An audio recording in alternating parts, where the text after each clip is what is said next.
जरा सोचो, तुम्हारे आसपास के लोग अजीबोगरीब तरीके से मरने लगे और कोई नहीं जानता कि ये सब कैसे हो रहा है। कुछ ऐसा ही होता है हमारी आज की कहानी में। कहानी की शुरुआत होती है अमेरिकन सॉफ्टवेयर डेवलपर बेन और शॉन से, जो एयरप्लेन से रशिया जा रहे थे। अचानक उनके प्लेन की लाइट चली गई, पर जल्द ही सब ठीक हो गया और वो सुरक्षित मॉस्को पहुंच गए। यहाँ पर वो अपनी ऐप के लिए इन्वेस्टर्स से बात करने आए थे। उनकी ऐप किसी भी इलाके में हो रहे प्रोग्राम्स और पार्टीज को ढूंढने में मदद करती थी। जब वो इन्वेस्टर से मिलने जा रहे थे तो उन्होंने देखा कि दो अमेरिकन लड़कियां उनकी ही ऐप का इस्तेमाल कर रही थी। आखिरकार वो इन्वेस्टर के ऑफिस पहुंच गए, पर वहां तो उनका साथी स्काइलर पहले ही इन्वेस्टर से बात कर रहा था। उसने बेन और शॉन की ऐप का आइडिया चुराकर अपने नाम से बेच दिया और उन्हें धक्के मारकर बाहर निकलवा दिया। बाद में शॉन और बेन क्लब में शराब पी रहे थे कि शॉन की नजर एक सुंदर सी लड़की पर पड़ी, पर वो तो स्काइलर के साथ थी। जल्द ही उन्हें वही लड़कियां दोबारा दिखाई दी जो उनकी ऐप यूज कर रही थी, और मौका देखकर वो उनसे मिलने पहुंच गए। उनका नाम एनी और नैटली था। वो चारों मिलकर पार्टी करने लगी कि अचानक क्लब की लाइट चली गई और सबके फोन बंद हो गए।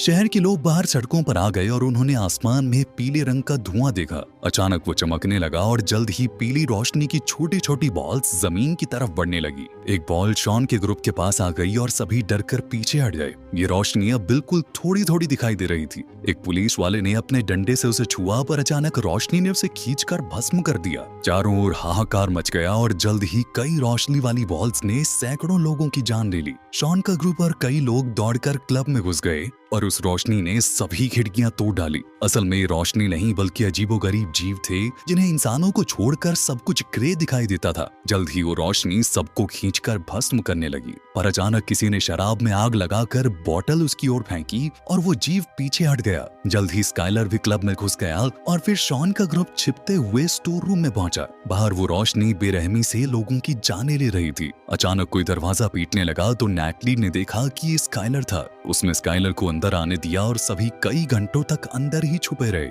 यहाँ काफी खाना मौजूद था, जिस वजह से उन्हें कोई दिक्कत नहीं आई, मगर जल्द ही चिंता के मारे उनके बीच बहस छिड़ जाती थी। अब उन्हें यहाँ छिपे हुए 5 दिन हो गए और अब खाना खत्म होने ही वाला था। पिछले 27 घंटों से बाहर से कोई आवाज नहीं आई थी, इसीलिए उन सब ने बाहर निकलकर यूएस एम्बेसी तक पहुंचने का फैसला किया। बाहर उन्होंने देखा कि हर तरफ सन्नाटा था और हर जगह गाड़ियां खड़ी थी। वो यूं ही सड़कों पर आगे बढ़ने लगे, पर तभी अचानक उन्हें एक आवाज सुनाई दी। ये एक रशियन दादी थी, पर उसकी भाषा पांचों में से किसी को नहीं आती थी। आखिरकार चलते चलते वो एक पुल तक पहुंचे, जिसके उस पार यूएस एम्बेसी थी, लेकिन वो पुल बीच में से टूट गया था। अब वो चलते फिरते नदी को पार करने का रास्ता ढूंढने लगे। अचानक उन्हें रेड स्क्वायर पर एक पुलिस की गाड़ी दिखाई दी तो स्काइलर और दोनों लड़कियां पास ही में छुप गए, लेकिन बेन और शॉन दौड़ते हुए गाड़ी तक पहुंचे। उन्हें ट्रंक में से एक नक्शा और एक बंदूक मिली। तभी उन्होंने देखा कि एक कुत्ता किसी अदृश्य चीज पर भौंक रहा था और फिर अचानक ही वो जलकर भस्म हो गया। इससे सभी लोग बुरी तरह डर गए। स्काइलर और लड़कियां पास के मॉल में जा छुपे और बेन और शॉन गाड़ी के नीचे छुप गए।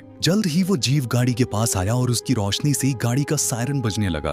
वो गाड़ी के आसपास घूमा, मगर नीचे छिपे हुए इंसानों को नहीं देख पाया और चुपचाप वहां से चला गया। इसके बाद बेन और शॉन तुरंत दौड़कर मॉल में अपने साथियों के पास पहुंचे। उन्होंने देखा कि एक प्लेन यहाँ बुरी तरह क्रैश हो गया था। स्काइलर ने कहा कि उन्हें यहीं रुककर मदद का इंतजार करना चाहिए, पर बेन और शॉन ने कहा कि उन्हें जिंदा रहना है तो आगे बढ़ते रहना होगा। उन्होंने हिसाब लगाया कि ये जीव बिजली से घिरे हुए हैं, इसीलिए उनके पास आते ही बिजली से चलने वाले डिवाइसेस अपने आप जल उठते हैं। अब उन्होंने हर जगह से लाइट बल्ब इकट्ठा करके अपने गले में बांध लिए, ताकि जब भी वो जीव पास आ रहा हो तो बल्ब के जलते ही वो चौकन्ने हो जाएं। इधर शॉन ने देखा कि बाहर के बल्ब जलने लगे थे, यानी वो जीव पास ही था, पर वो डर के मारे कुछ कर नहीं सका, वहीं जम गया। मगर वो रोशनी उसके पास से यूं ही गुजर गई। जब वो जीव दुकान में घुसा तो नैटली भागी नहीं, शॉन ने उसे खींचकर वहीं जम जाने को कहा। एक बार फिर से वो चीज उन्हें बिना कुछ कहे पास से गुजर गई। तब शॉन को समझ आया कि वो कांच के पीछे खड़े हैं और उस जीव की बिजली की किरणें कांच के आर पार नहीं जा सकती।